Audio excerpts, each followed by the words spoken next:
Welcome aboard. Today we're headed out on an epic overnight date weekend in Mobile, and we'll be getting there via the Mardi Gras service. Over the next day and a half, we'll show you how you and your date can spend a fun-filled weekend in Mobile, enjoying great food, touring museums, enjoying the sights of downtown Mobile, and of course, enjoying the company of your date. It's a weekend trip to Mobile, and you're coming along.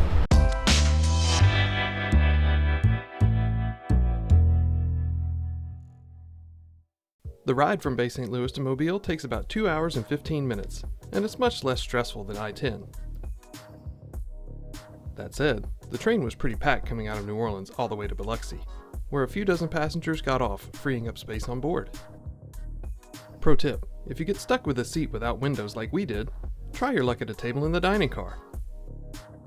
We enjoyed a coffee and a panoramic view until some seats opened up. After Biloxi, we grabbed a couple of forward-facing seats together and enjoyed the remainder of the ride.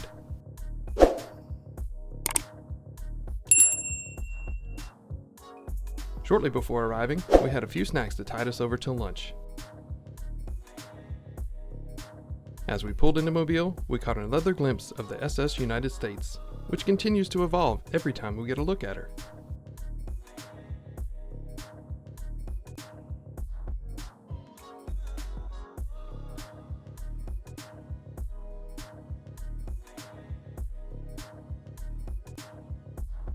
Once you detrain in Mobile, there are numerous transportation options waiting for you when you arrive, including golf carts. But it's only a third of a mile to the Admiral Hotel, our home for the night, where we'll drop off our bags until check-in time at 4 p.m. And on a cool November day, it's a great way to get plugged into the city right out the gate. There really is a wide variety of things to see and do in Mobile, far more than you can cram into the time that we are here. But there are some money-saving tips we learned while researching our activities.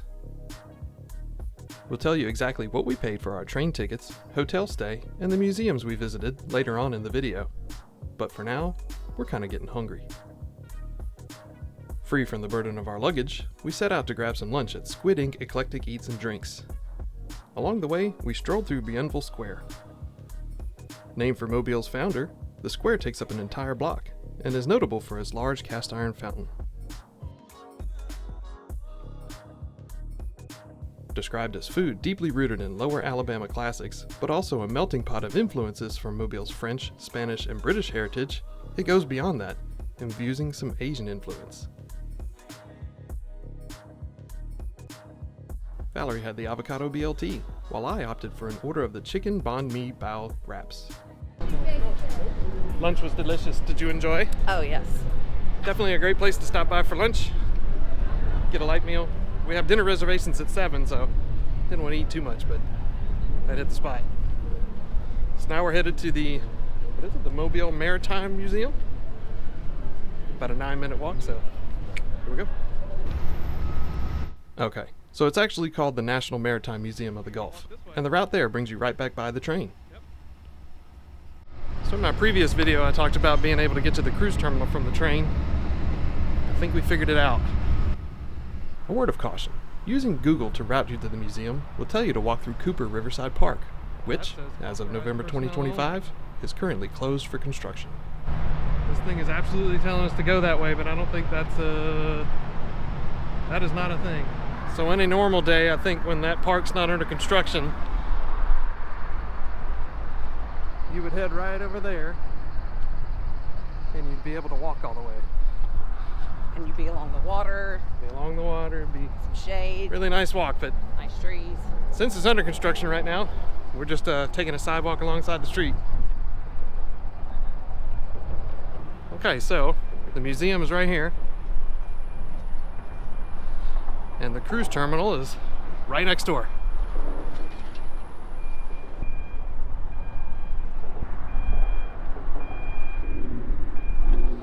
So there you have it. Even if the park is still under construction when your cruise departs, you can go from the train to the cruise terminal on foot. And it's not far. What'd you say? It's like 2 minutes? I mean, I can still see the train from here, look.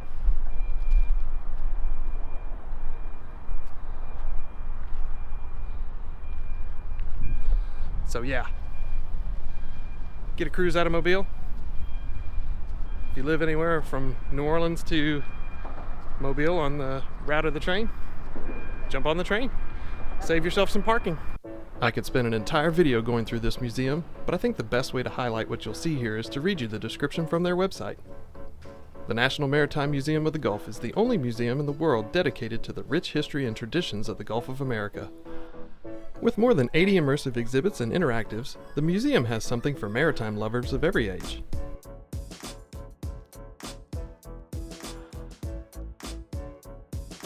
During your visit, you can pilot a cargo ship up the Mobile River, dive beneath the surface to explore historic shipwrecks, and step inside a ship's cargo container. And while you're here, don't forget to step out onto one of our balconies, or bridge wings, to see the Port of Mobile in action. Maritime Museum review. Valerie, go. It was huge. It's very nice, very well done.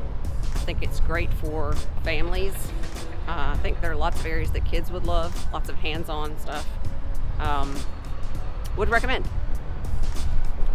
I thought it was very well done. I was pleasantly surprised, honestly. It is, like she said, it is large. Definitely go ahead and plan to spend about 2, maybe 3 hours in there.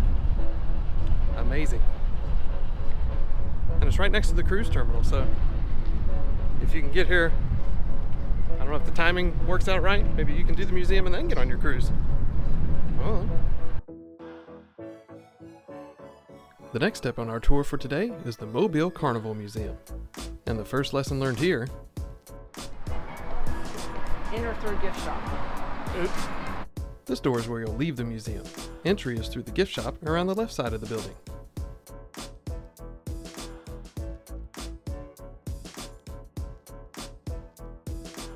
The museum is exactly as its name suggests, a historical presentation of over 300 years of Carnival in Mobile. You'll get to see photographs as far back as 1886 and a whole host of Carnival costumes and accessories.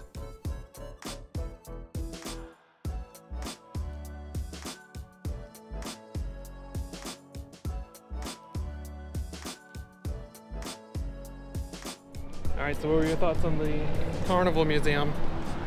I think that it's not something for kids necessarily, but if you like Carnival, Mardi Gras, or fashion, or art, or history, there's a lot of history to the place, and its architecture, it's interesting. I found it interesting. Yeah, I mean, the house itself was really cool. It is mostly a gallery of Mardi Gras costumes. Not just costumes, but, you know, the royalty gowns and that sort of thing. But some of them were pretty cool. I'd wear the Coke Zero dress, maybe. No? Oh, okay, never mind. All right, time to check into the hotel.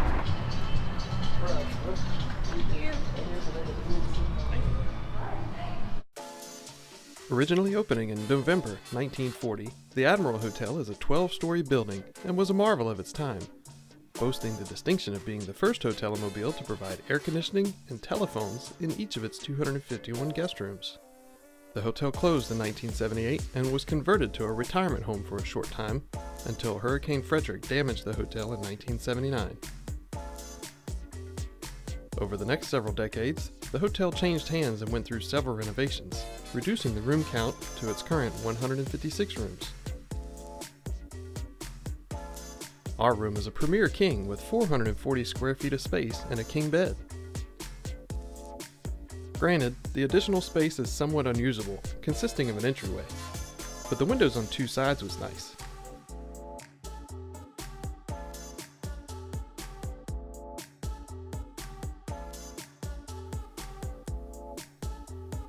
We toured around some of the common areas, including a gym and a courtyard pool area.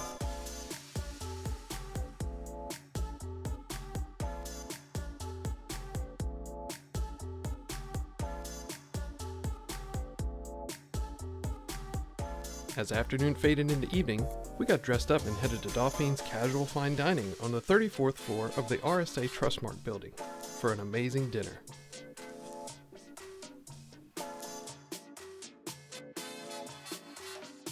I had cobia limon, and Valerie had the shrimp and grits.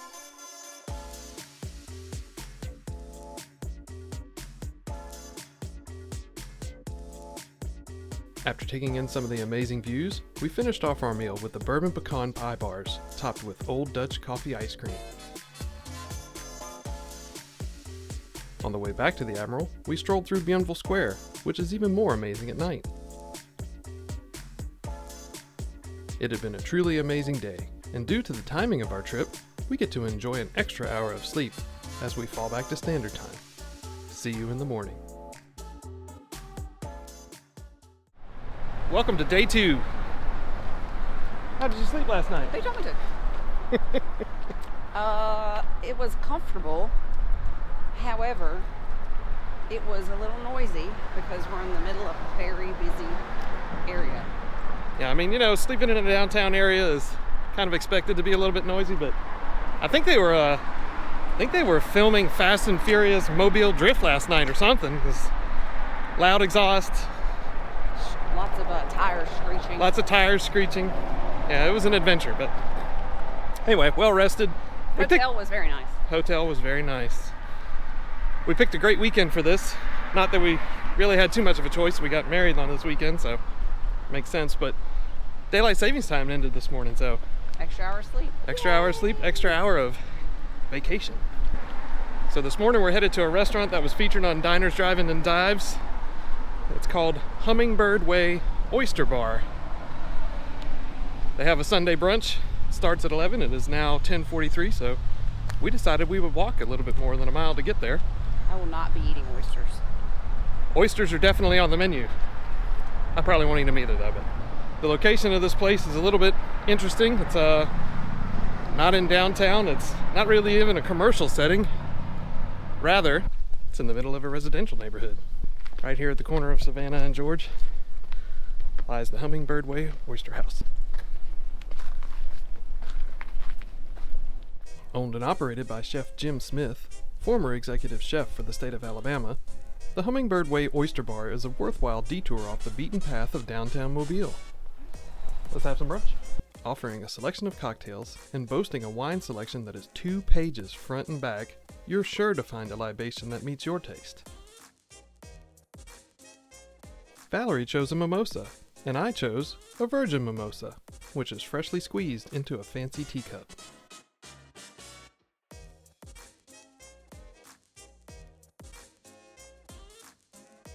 For breakfast, I chose the local Bay breakfast, consisting of 2 eggs, grits, a biscuit, and bacon. And of course, I had to add gravy. Valerie, well, she chose the same thing. And just how good was it? Let's find out. That was really delicious. What'd you think? I think that may have been the best breakfast I've ever eaten in my life. And that's saying a lot. I make breakfast. You do. She said what she said. You do. However, the gravy was a sauce that was just absolutely delicious. The bacon was cooked to perfection. The biscuit was great. The grits were great. The eggs were cooked just right. It was just, and all of the seasonings were just so good. And she doesn't normally like grits, so that's saying something. So good. Yep. Definitely recommend checking out the Hummingbird Way. And they were very nice. They were very nice. Oh, and the chef came out to see us. Yes, and thanked us for being there. Yes. Great service. And a really cute place. They had outdoor seating as well. I don't know if you saw that. I did. Okay, so the museums we want to visit don't open for another hour, so we're going to kind of slowly meander our way back over there. Stop by the graveyard. Yes, because who doesn't want to visit a graveyard after breakfast?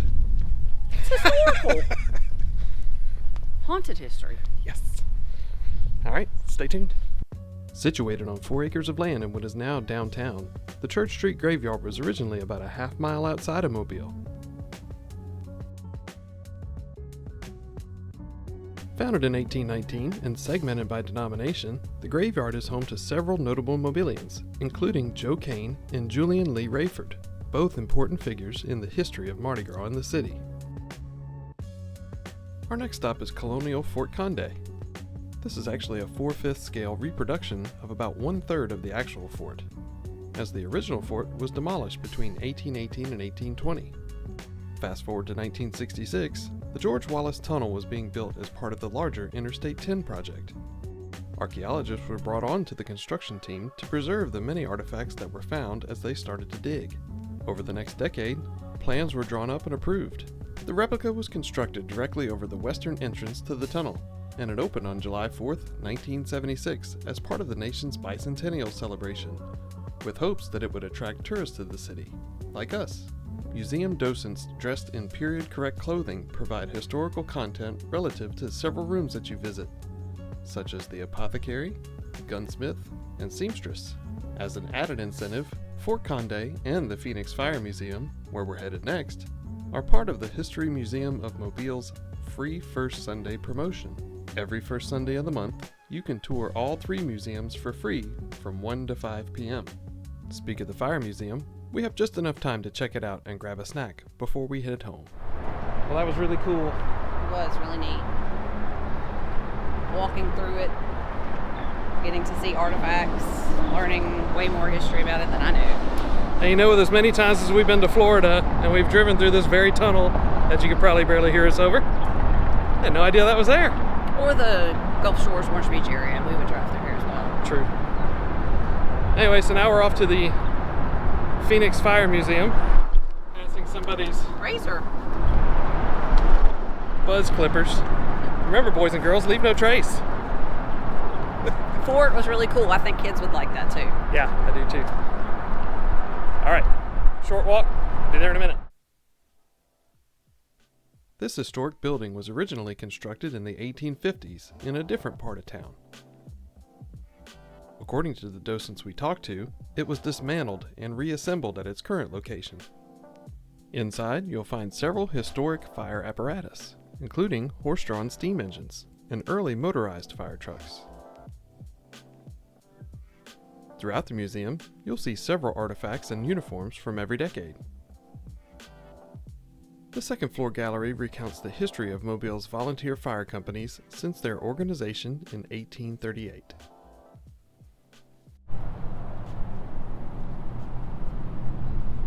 Alright, so what'd you think of the fire museum? If you're a firefighter or a volunteer firefighter, you would definitely find it interesting. I think it was interesting. The building's cool. Seeing like actual, what's it called? The thing you slide down from the top to the bottom. Oh yeah, the fire pole. Yeah, that. A couple fire poles is cool. I think it makes you appreciate how far we've come because, running a steam-operated fire apparatus would be rather difficult. So it's about 2:45. Train leaves at 4:30, so we're gonna go grab one last bite to eat. Something to drink. And a little something to drink. Someplace to sit. Our final food stop is the Loda Bier Garten. Loda being short for Lower Dauphin, a nod to the bar's location at 251 Dauphin Street. Locally owned and operated by owner Matt Golden, the beer garden has over 100 beers on tap. You'd be hard-pressed not to find a beer you like with that kind of variety. The food was pretty standard bar fare. We had a light snack of Southwest egg rolls and calamari. Next time we'll come ready for a full meal and try out their burgers, which appear to be well renowned. But for now, it's time to head to the train station for the ride home.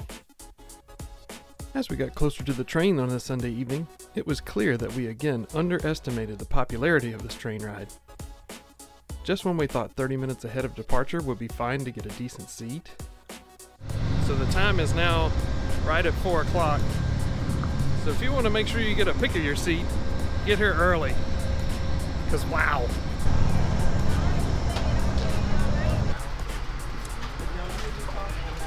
So yeah, the time is now 4:08 and the train is full. So definitely had to fight for a seat. Unfortunately, some folks that thought they were going to get a voiceover time. So what I was going to say here is there were people trying to get 2 seats to themselves, as in one person for 2 seats. The train was way too full for that. That was never going to work. Fortunately, one person who saw this occurring got out of the very front row, so we grabbed this seat with great windows and lots of legroom, albeit right next to the garbage can. So yeah, we got lucky. So how much did all this cost? I ordered our train tickets on August 3rd, well in advance. So our fully refundable fares were $56 per person round trip for Bay St. Louis. The Admiral Hotel has a pretty impressive choice of accommodations for an independent hotel. We opted for the Premier King, which offered more space, and it turns out a fantastic corner view of downtown Mobile.